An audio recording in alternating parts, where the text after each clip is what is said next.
Here is the non-spoiler review of the film was level 2 Telugu review and rating. ఇంక ఈ movie వచ్చేసి part 1 అనేది 2023 Gujarati language. ఇది అక్కడ హిట్ అవ్వడంతో Gujarati with English and Hindi with English సబ్ టైటిల్స్తో వదిలేరు సేమా రూమీ అండ్ వాచో అనే యాప్స్లో. ఇప్పుడు దానికి పార్ట్ 2 కింద వచ్చిన సినిమాయే ఈ వాస్ లెవెల్ 2.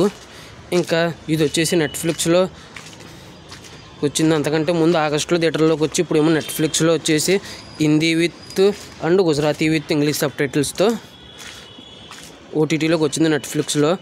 అదేమో 1 hour 50 minutes అయితే ఇదేమో 1 hour 42 minutes. అందులో కూడా స్టార్టింగ్ 2 minutes మళ్ళీ లాస్ట్ 5 minutes తీయగా 1 hour 35 minutes రన్ టైం ఉంది. ఇంకా ఈ మూవీ అనేది పార్ట్ 1లో దానికి కంటిన్యూషన్. ఆ స్టోరీ ప్లాట్ ఈ స్టోరీ ప్లాట్ రెండు చెప్తాను. ఇంకా ఈ మూవీ వచ్చేసి చూసిన తర్వాత నాకు ఎలా అనిపించింది అనే విషయంలోకి వెళ్ళేలోపు మిత్రమండలి, కే ర్యాంప్, డ్యూడ్, తెలుసు కదా, మిరేజ్, ఐకునో, what you did last summer అనే రివ్యూస్ అప్లోడ్ చేశాను. చెక్ చేయండి. రివ్యూస్ లైట్గా ఇచ్చినా కూడా జెన్యున్గా ఇస్తానని అనిపిస్తే నా కంటెంట్ చూడండి. నా కంటెంట్ నచ్చితే లైక్ చేయండి, షేర్ చేయండి, సబ్స్క్రైబ్ చేసి పక్కన ఉన్న గంట సింబల్ క్లిక్ చేసి నా ఛానల్ సపోర్ట్ చేయగలరు. స్టోరీ ప్లాట్ మూవీ ఎలా అనిపించింది, plus points minus points rating ఇస్తాను.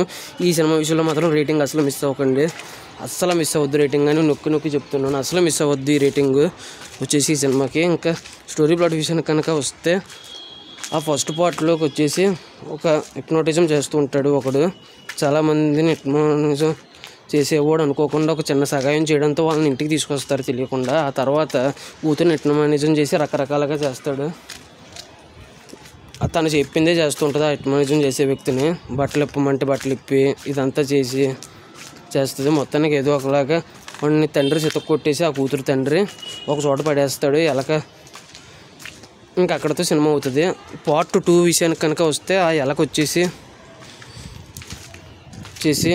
ఒక ఎలకని తీసుకొచ్చి ఇంటికి అందులో టీ పొడిలో పెట్టి అది తాగిపిస్తూ ఉంటాడు. అంత దారుణంగా చేస్తూ ఉంటాడు ఆ కూతుర్ని అలా లిప్పి అన్నీ నోటిజం చేయడం వల్ల. ఇంకా తర్వాత వీడికంటే ఒక పెద్ద అడ్డు ఉన్నాడని తెలుస్తుంది. ఆ అడ్డు మధ్యలోకి దూరతాడు.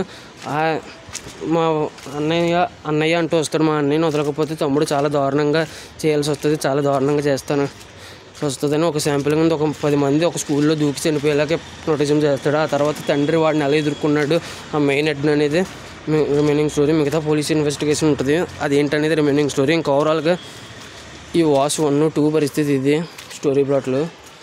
ఇంకా ఈ పార్ట్ 2 విషయానికి కనుక వస్తే పార్ట్ 1 విషయం కనుక వస్తే నాకైతే యావరేజ్ టు యావరేజ్ అనిపించింది. దీని విషయానికి కనుక వస్తే అదే కొద్దిగా బెటర్ ఏమో, just okay one time watch అనొచ్చేమో. ఇది అసలు దేకలే ఉన్నంతగా దరిద్రపు కొట్టు దిక్కుమాలిన సినిమాలాగా ఉంది. ఇది అయితే అసలు నచ్చలేదు.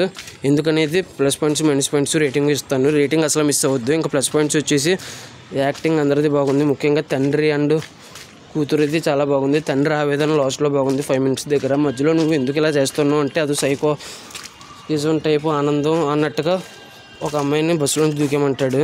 అదో సైకోయిజం ఆనందం కింద అన్నట్టుగా చూపిస్తాడు. అదొకటి బాగుంది. ఆడు అడిగే డైలాగ్ బాగుంది, తండ్రి అడిగేది.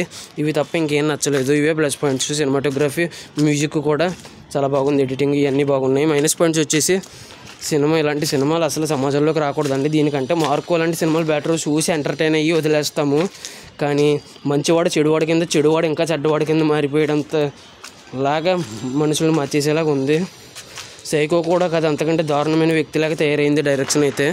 ఇంక ఈ మూవీ వచ్చేసి చెడే గెలుస్తుంది, చివరికి మంచి గెలుస్తుంది అన్నట్టుగా ఉంటుంది. కానీ ఇందులో చెడే గెలిచినట్టు చూపించి క్లైమాక్స్ ఎండింగ్ ఇచ్చారు. అదేం ఎండింగో తెలియదు ఇక్కడ.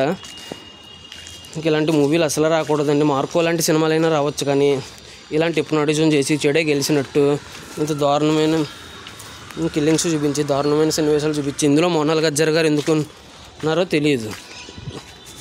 అదేనండి సుడిగాడు సినిమాలో హీరోయిన్ గారు మోనాల్ గజ్జర్ గారు, అల్లరి నరేష్ గారి సినిమాలో ఆవిడ ఎందుకున్నారో తెలియదు. టీచర్ క్యారెక్టర్ ఏదో కాసేపు ఉన్నానంటే ఉన్నానులే అన్నట్టు కనపడి వెళ్ళిపోయారు.